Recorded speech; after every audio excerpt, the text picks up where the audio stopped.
So hi friends, today we are going to discuss the different laws in the mole concept. तो सबसे पहले हम discuss करेंगे Dulong and Petit law. तो क्या है मेरे पास Dulong and Petit law. So Dulong and Petit law क्या कहता है? इसके accordingly atomic weight into specific heat is approximately is equal to 6.4 calories.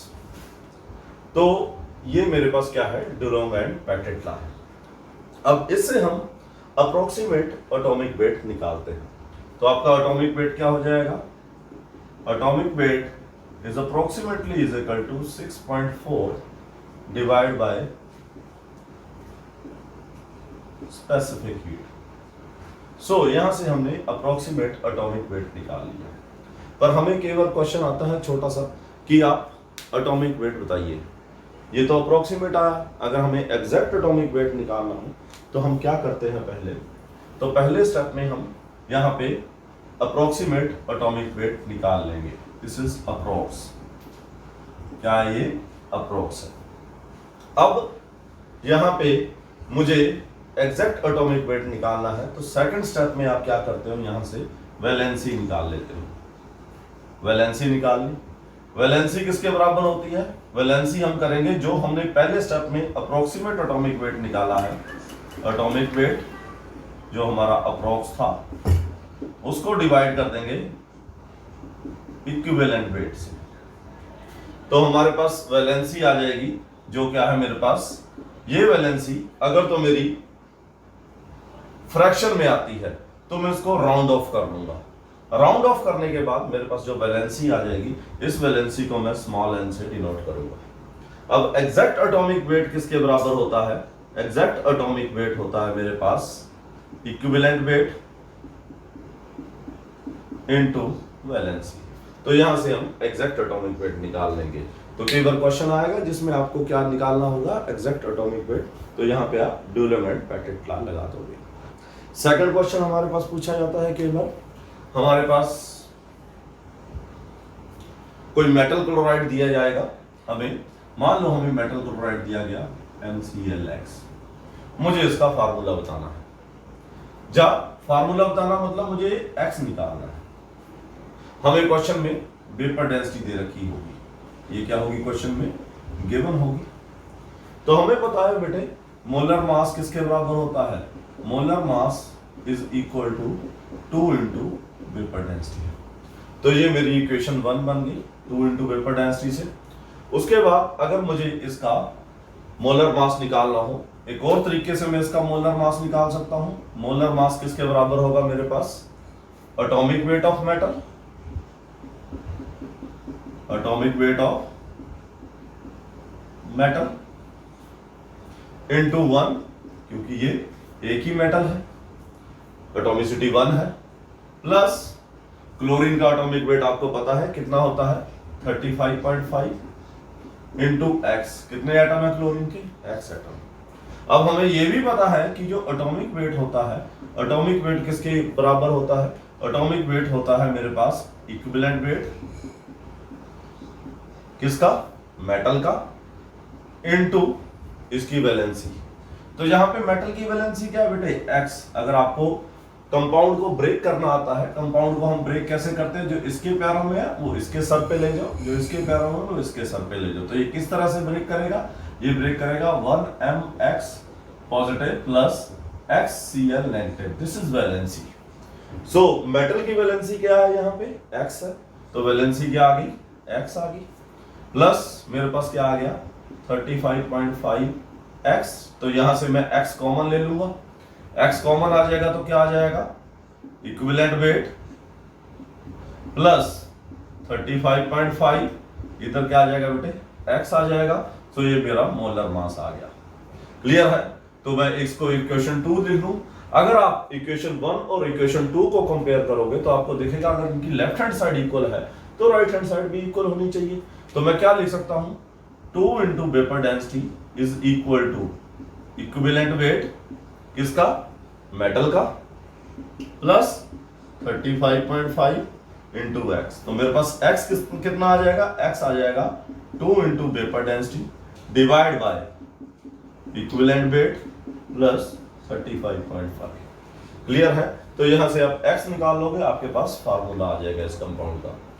तो इस तरीके से हम इस तरह के क्वेश्चन भी आज ही के लेक्चर में डिस्कस करेंगे। नेक्स्ट हमारे पास क्या आता है, next is law of chemical equivalence. क्या बेटे? Law of chemical equivalence. अब लॉ ऑफ केमिकल इक्विवेलेंस क्या कहता है? Law of chemical equivalence. Law of chemical equivalence क्या कहता है? मान लो मेरे पास एक रिएक्शन है, A mole of A react with the B mole of B to give rise to C mole of C and D mole of D। तो अगर मैं मोल की सेंस में इस इक्वेशन को रीड करूं तो इसके A मोल रिएक्ट कर रहे हैं, इसके B मोल रिएक्ट कर रहे हैं, इसके C मोल बन रहे हैं और इसके D मोल बन रहे हैं। तो अब हमें पता है किसी भी इक्वेशन के अंदर A, B, C और D के मोल बराबर हो भी सकते हैं, नहीं भी हो सकते हैं। ध्यान से सुनिए मैंने क्या बोला, ये मोल बराबर हो भी सकते हैं, नहीं भी हो सकते हैं। But law of chemical equivalence क्या कहता है? लॉ ऑफ केमिकल इक्विवेलेंस कहता है जितने ग्राम इक्विवेलेंट रिएक्टेंट के रिएक्ट करेंगे उतने ही ग्राम इक्विवेलेंट किसके बनेंगे? प्रोडक्ट के बनेंगे। सो आप स्टेटमेंट लिख सकते हैं लॉ ऑफ केमिकल इक्विवेलेंस की। तो लॉ ऑफ केमिकल इक्विवेलेंस क्या कहता है? According to law of chemical equivalence, number of gram equivalent of reactants is equal to number of gram equivalent of products. तो मैं यहां पे लिख सकता हूं, यहां पे number of gram equivalent of A is equal to number of gram equivalent of B is equal to number of gram equivalent of C is equal to number of gram equivalent of D. तो सबके gram equivalent क्या होंगे? Equal होंगे। तो अब हमें ग्राम equivalent निकालने का फार्मूला आता है। ग्राम इक्विवेलेंट कैसे निकालते हैं बेटे? अगर क्वेश्चन में वॉल्यूम दे रखा है तो ग्राम इक्विवेलेंट निकालने का फार्मूला क्या है? Normality of A into volume of A is equal to number of gram equivalent of B निकाल ले हो, normality of B into volume of B. Number of gram equivalent of C निकालने तो क्या आ जाएगा? Normality of C volume of C. Number of gram equivalent of D निकालने हो, normality of D into volume of D. तो आप number of gram equivalent इस तरीके से निकाल सकते हैं अगर क्वेश्चन में वॉल्यूम दे रखा है। पर अगर मोल दे रखे हैं तो क्या कर सकते हो? Moles of A into n factor of A is equal to moles of B into n factor of B is equal to mole of C into n factor of C is equal to mole of D into n factor of D। तो अगर मोल दे रखे हैं तो आप ये formula use कीजिए।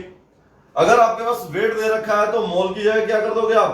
Wait of A molar mass of A into n factor of A is equal to wait of B molar mass of B into n factor of B is equal to weight of C molar mass of C into n factor of C is equal to weight of D divided by molar mass of D into n factor of D।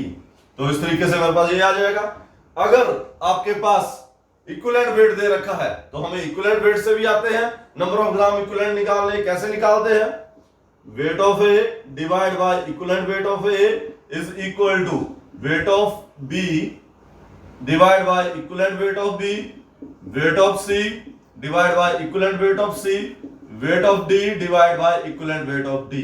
तो आप इनमें से कोई भी formula अपने numerical के accordingly use कर सकते हैं, जिस तरह का भी आप फार्मूला यहां पे यूज करना चाहोगे। सो ये मेरे पास लॉ ऑफ केमिकल इक्विवेलेंस है। This is the first form of law of chemical equivalence. Second form of law of chemical equivalence क्या है बेटे? सेकंड तो पहली क्या हो गई? पहली फॉर्म ये कहती है कि रिएक्शन के अंदर जितने ग्राम इक्विवेलेंट एक रिएक्टेंट रिएक्ट करेगा उतना ही ग्राम इक्विवेलेंट दूसरा रिएक्टेंट रिएक्ट करेगा और उतना ही ग्राम इक्विवेलेंट प्रोडक्ट के बनेंगे। तो इस तरीके से हम क्वेश्चन को सॉल्व कर सकते हैं। अब आप लिख लीजिए second form of law of chemical equivalence. Second form of law of chemical equivalence क्या कहती है? मान लो मेरे पास कोई कंपाउंड है, मान लो मेरे पास कोई मेटल ऑक्साइड है। मेटल ऑक्साइड कैसे बनेगा? मेटल प्लस ऑक्सीजन, ठीक है, मेटल प्लस ऑक्सीजन, इसकी वैलेंसी हम X मान लेते हैं, तो मेरे पास क्या होगा? M2OX। तो मेरे पास ये क्या हो जाएगा? M2OX हो जाएगा। यहां पे मैं ले लेता हूं X/2 ले लेता हूं, ठीक है। सो मेरे पास M2OX बन जाएगा।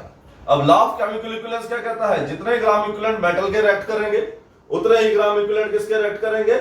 ऑक्सीजन के रिएक्ट करेंगे। यहां पे मैं 2 मेटल ले लेता हूं, ठीक है, और उतने ही ग्राम इक्विवेलेंट मेटल ऑक्साइड के बनेंगे। तो मैं यहां पे लिख सकता हूं gram equivalent of metal is equal to gram equivalent of oxygen is equal to gram equivalent of metal oxide. तो इसका मतलब क्या है? जितने ग्राम इक्विवेलेंट मेटल के थे उतने ही ग्राम इक्विवेलेंट ये थे, तो कंबाइन करके इसी मॉलिक्यूल के अंदर आए। तो इसका मतलब एक कंपाउंड के अंदर जितने ग्राम इक्विवेलेंट मेटल के हैं उतने ही ग्राम इक्विवेलेंट किसके हैं? ऑक्सीजन के। तो कहने का मतलब क्या है कि किसी भी केमिकल कंपाउंड के अंदर हर एलिमेंट के ग्राम इक्विवेलेंट बराबर होते हैं। जैसे मैं H2SO4 की बात करूं, अगर मैं बोलूं H2SO4 है मेरे पास, इस H2SO4 के अंदर जितने ग्राम इक्विवेलेंट हाइड्रोजन के होंगे उतने ही ग्राम इक्विवेलेंट ऑक्सीजन के होंगे, उतने ही ग्राम इक्विवेलेंट सल्फर के होंगे। क्लियर है जी? सो आप सेकंड फॉर्म लिख सकते हैं, according to law of chemical equivalence in a given chemical compound every element has same number of gram equivalent. तो एक गिवन केमिकल कंपाउंड के अंदर हर एलिमेंट के सेम ग्राम इक्विवेलेंट होते हैं। तो अगर मैं बात करूं इस मेटल ऑक्साइड के केस में, तो इन मेटल ऑक्साइड मेरे पास क्या हो जाएगा? Gram equivalent of metal is equal to gram equivalent of oxygen हो जाएगा। क्लियर है जी? कोई दिक्कत वाली बात नहीं है, ठीक है। एक और चीज आप नोट कर लीजिए, अगर मेरे पास कोई आयनिक कंपाउंड है या कोई मेटल ऑक्साइड है, इसी तरह का कोई मेटल ऑक्साइड है, ठीक है, मेरे पास है कंपाउंड AB, मान लो कोई कंपाउंड क्या है? AB है, जा क्या है मेरे पास? मेटल ऑक्साइड है। मुझे इस कंपाउंड AB का इक्विवेलेंट वेट निकालना है। तो अगर आपको A का इक्विवेलेंट वेट पता है और B का इक्विवेलेंट वेट पता है, तो दोनों इक्विवेलेंट वेट को ऐड कर दीजिए, आपके पास क्या आ जाएगा? Equivalent weight of compound AB आ जाएगा। सो मैं लिख सकता हूं यहां पे equivalent weight of compound AB is equal to equivalent weight of A plus equivalent weight of B। या फिर मेरे पास अगर मैं बोलूं equivalent weight of compound CD is equal to equivalent weight of C plus equivalent weight of D। Clear है? तो इस तरीके से आप इक्विवेलेंट वेट निकाल सकते हैं, हो जाएगा। These are the some laws, ठीक है। कौन कौन सा? Dulong and Petit law. उसके बाद हमने मेटल क्लोराइड का मोलर मास या उसकी मेटल की वैलेंसी निकालनी सीखी। उसके बाद हमने लॉ ऑफ केमिकल इक्विवेलेंस देखा। अब इसके बेस पे हम कुछ न्यूमेरिकल करने जा रहे हैं, ठीक है। तो हाँ जी बच्चों, जो हमने लॉस किए उसके बेसिस पे हम कुछ न्यूमेरिकल देखेंगे। क्या न्यूमेरिकल दे रखा है? 1 ग्राम मेटल नाइट्रेट गेव, मतलब वो रिएक्ट किया, क्या दिया उसने? 0.86 gram metal sulphate. Calculate the equivalent weight of metal. तो मेरे पास मेटल नाइट्रेट, मान लो मेटल की वैलेंसी X है, नाइट्रेट की वैलेंसी आपको पता है कितनी होती है? -1। तो क्रिस क्रॉस करेंगे तो क्या बनेगा?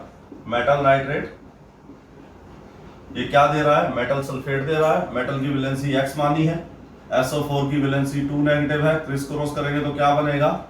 MaM2SO4 क्या बन जाएगा? X बन जाएगा। तो ये मेटल नाइट्रेट रिएक्ट करके मेटल सल्फेट दे रहा है, तो सीधा सीधा मैं लॉ ऑफ केमिकल इक्विवेलेंस लगाऊंगा। जितने ग्राम इक्विवेलेंट रिएक्टेंट के होंगे उतने ही ग्राम इक्विवेलेंट किसके होंगे? प्रोडक्ट के। तो मैं लिख सकता हूं यहां पे gram equivalent of metal nitrate is equal to gram equivalent of metal sulphate. Clear है? अब हमें ग्राम इक्विवेलेंट निकालने के फार्मूले मैंने डिस्कस किए थे तुम्हारे पास। अब मुझे वेट दे रखा है और इक्विवेलेंट वेट निकालना है, तो मुझे कौन सा फार्मूला यूज करना है? Number of gram equivalent is equal to given weight divide by equivalent mass. पर प्रॉब्लम ये आ गई, ये पूरे कंपाउंड का इक्विवेलेंट मास चाहिए, और मैंने तुम्हें बताया कि कंपाउंड का इक्विवेलेंट मास कैसे निकालेंगे? Equivalent mass of this plus equivalent mass of this. वैसे ही इसके पूरे का इक्विवेलेंट मास कैसे आएगा? Equivalent mass of metal plus equivalent mass of sulphate. तो मैं लिख सकता हूं, ऊपर क्या आएगा? वेट। वेट कितना है मेटल नाइट्रेट का? 1 ग्राम डिवाइड बाय इक्विवेलेंट मास किसका बेटे? मेटल नाइट्रेट का, इज इक्वल टू इसके ग्राम इक्विवेलेंट, इसका वेट कितना है? 0.86 डिवाइड बाय इक्विवेलेंट मास किसका बेटे? यहां पे भी मेटल सल्फेट का इक्विवेलेंट मास। और आप सबको पता है इक्विवेलेंट मास कैसे निकालोगे आप? ऊपर यहां पे आ जाएगा मेरे पास 1 gram divide by equivalent mass of metal plus equivalent mass of nitrate ion is equal to 0.86 divide by equivalent mass of metal plus equivalent mass of sulphate ion. हमने पहले लेक्चर में सीख रखा आयन का इक्विवेलेंट मास कैसे निकालना है? Molar mass of this, इसका molar mass divide by charge on ion. Charge में सिर्फ मैग्नीट्यूड लेना है, तो मेरे पास क्या आ जाएगा यहां पे?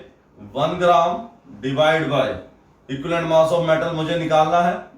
नाइट्रेट का मोलर मास कितना होगा? 14 प्लस 3 इंटू 16 48, कितना हो जाएगा? 62 divide by 1 is equal to 0.86, ये वाला 0.86 divide by equivalent mass of metal plus sulphate का इक्विवेलेंट मास 32 प्लस 64, कितना हो जाएगा? 96/2। तो इस सबको जब आप सॉल्व कर लोगे तो आपके पास आंसर आ जाएगा 38।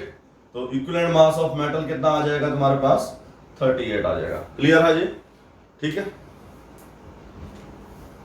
सेकंड क्वेश्चन है हमारा, 2 gram of metal in H2SO4, मतलब 2 ग्राम मेटल ली, इसको H2SO4 के साथ रिएक्ट कराया, उसने क्या बनाया? 4.15 ग्राम ऑफ मेटल सल्फेट बनाया। तो जो आपकी मेटल है वो क्या बना रही है? मेटल सल्फेट बना रही है। Specific heat of metal is 0.057 calorie पर ग्राम। आपको क्या कैलकुलेट करना है?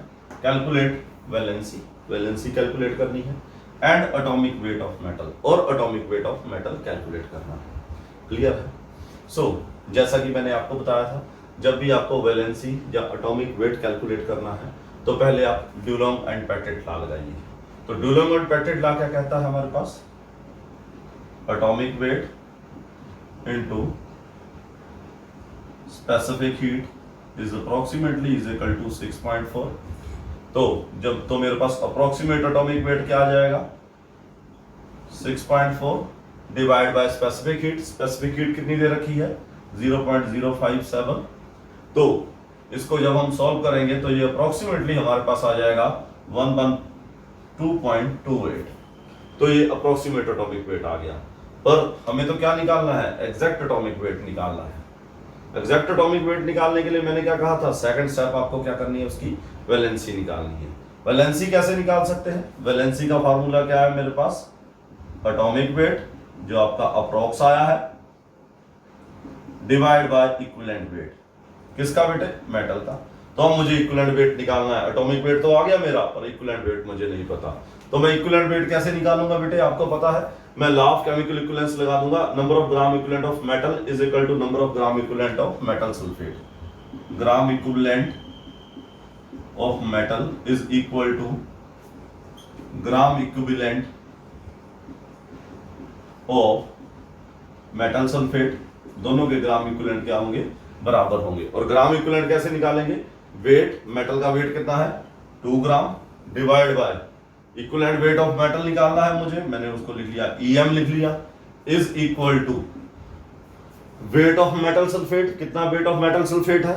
4.51 divide by equivalent weight of metal, जैसे पिछले क्वेश्चन में किया, इसका इक्विवेलेंट वेट प्लस सल्फेट का इक्विवेलेंट वेट, पूरे कंपाउंड का इक्विवेलेंट वेट आ जाएगा, प्लस इक्विवेलेंट वेट ऑफ क्या है मेरे पास? सल्फेट। हमने सल्फेट का पीछे निकाला था 2 divide by equivalent weight of metal is equal to 4.51 divide by equivalent weight of metal plus sulphate का कितना आएगा 96/2। ठीक है, 96 इसका मोलर मास है, 2 क्या इस पे चार्ज है। तो जब आप इसको सॉल्व करोगे तो आपके पास यहाँ पे क्या आ जाएगा, इक्विवेलेंट वेट यहाँ पे आ जाएगा। इसको सॉल्व करने से मेरे पास क्या आ जाएगा, इक्विवेलेंट वेट आपका आ जाएगा 38.24। तो ये आपका इक्विवेलेंट वेट आ गया।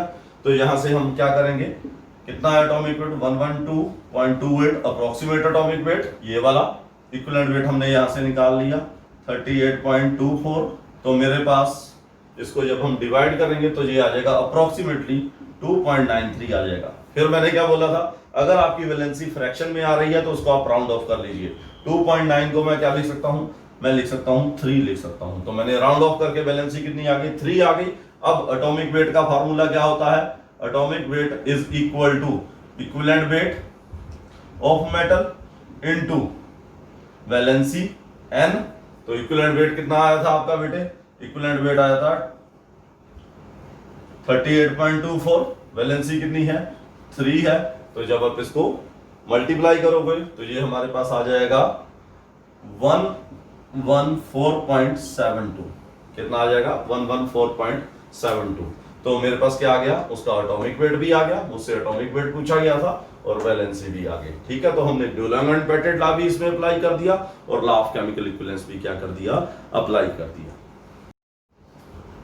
तो हाँ जी बच्चों, नेक्स्ट क्वेश्चन है हमारा 1.878 gram of metal bromide.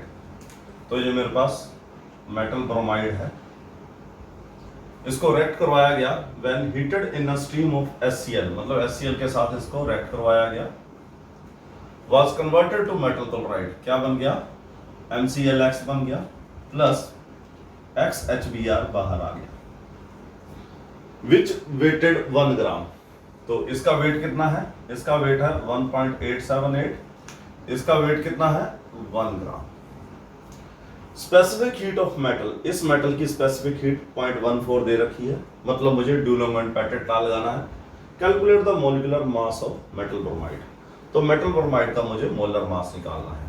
So molar mass अगर मुझे निकालना हो मेटल ब्रोमाइड का तो कैसे निकलेगा, एटॉमिक मास ऑफ मेटल क्या निकालना है, atomic weight of metal into 1 plus bromine का आपको पता कितना होता है 80 इंटू एक्स। तो ये अगर मेरे पास ये एटॉमिक वेट आ जाए मेटल का और ये एक्स पता चल जाए कि मेटल की वैलेंसी क्या है तो मेरा आंसर आ जाएगा। तो अब मैं atomic weight Dulong and Petit law से निकालूंगा। आपको पता है कि एटॉमिक वेट जो होता है अप्रोक्सीमेट किसके बराबर होता है 6.4 divide by specific heat. Specific heat कितनी दे रखी है 0.14। तो ये मेरा अप्रोक्सीमेटली कितना आ जाएगा, अप्रोक्सीमेट एटॉमिक वेट आपका आ जाएगा यहाँ पे 45.7। ये आ गया। अब मुझे क्या निकालनी है सेकंड स्टेप पे, बैलेंसी। बैलेंसी कैसे निकालूंगा, approximate atomic weight divide by equivalent मास, और मुझे इक्विवेलेंट मास भी नहीं पता। अब इक्विवेलेंट मास निकालने के लिए मैं क्या करूंगा, लॉ ऑफ केमिकल इक्विवेलेंस लगाऊंगा। इसके ग्राम इक्विवेलेंट इसके ग्राम इक्विवेलेंट के बराबर रख दूंगा। तो मैं क्या लिख दूंगा यहां पे, gram equivalent of MbRx is equal to gram equivalent of MClX लिख सकता हूं मैं। और ग्राम इक्विवेलेंट निकालने का formula weight by equivalent mass. Weight कितना है मेटल ब्रोमाइड का 1.878 डिवाइड बाय मेटल ब्रोमाइड का अगर इक्विवेलेंट मास निकालना हो तो क्या करेंगे, equivalent mass of metal plus equivalent mass of bromine Br negative is equal to इसके ग्राम इक्विवेलेंट, इसका मास कितना आया है 1 gram, 1 divide by equivalent mass of metal plus equivalent mass of Cl negative आए। तो इसका मोलर मास कितना है 80 डिवाइड बाय 1, तो क्या आ जाएगा 1.78 divide by equivalent mass of metal plus 80 by 1 is equal to 1 by equivalent mass of metal plus 35.5। Chlorine का आपको पता है एटॉमिक वेट कितना होता है 35.5 बाय क्या आ जाएगा 1 आ जाएगा। तो जब मैं इसको सॉल्व करूंगा तो मेरे पास क्या आ जाएगा, इक्विवेलेंट मास ऑफ मेटल आ जाएगा आपका 15.18। तो ये मेरा इसको सॉल्व करने के बाद 15.18 आ गया। तो मैं यहां से अब वैलेंसी निकाल लूंगा। वैलेंसी कैसे निकालते हैं? अप्रोक्सीमेट एटॉमिक वेट कितना है 45.71 डिवाइड बाय 15.18, इसको सॉल्व करेंगे तो ये मेरे पास आ जाएगा अराउंड अबाउट 3.01, जिसको मैं राउंड ऑफ कर दूंगा। क्या मान लूंगा? 3 मान लूंगा, तो वैलेंसी 3 आ गई। अब एटॉमिक वेट कैसे निकालेंगे बेटे? Atomic weight is equal to equivalent weight into valency. Equivalent weight कितना है 15.18 इनटू वैलेंसी कितनी है 3 है, तो मेरा एटॉमिक वेट कितना आ जाएगा 45.54 आ जाएगा। तो ये एटॉमिक वेट आ गया। अब मुझे क्या करना था बेटे? यहाँ पे एटॉमिक वेट पुट करना था। कितना एटॉमिक वेट पुट करना है मेरे पास? यहाँ पे कितना आ जाएगा बेटे 45.54 इंटू 1 प्लस 80 इंटू वैलेंसी कितनी निकाली है मेटल की? मेटल की वैलेंसी आपने निकाली है, एक्स कितना निकाला है 3 निकाला है, तो यहाँ पे मैं 3 पुट कर दूंगा, तो मेरे पास यहाँ पे क्या आ जाएगा मेटल ब्रोमाइड का मोलर मास आ जाएगा। ठीक है, तो इस तरीके से आप Dulong and Petit law of chemical equivalence और मेटल क्लोराइड या मेटल ब्रोमाइड के क्वेश्चन सॉल्व कर सकते हैं। Okay then, thank you.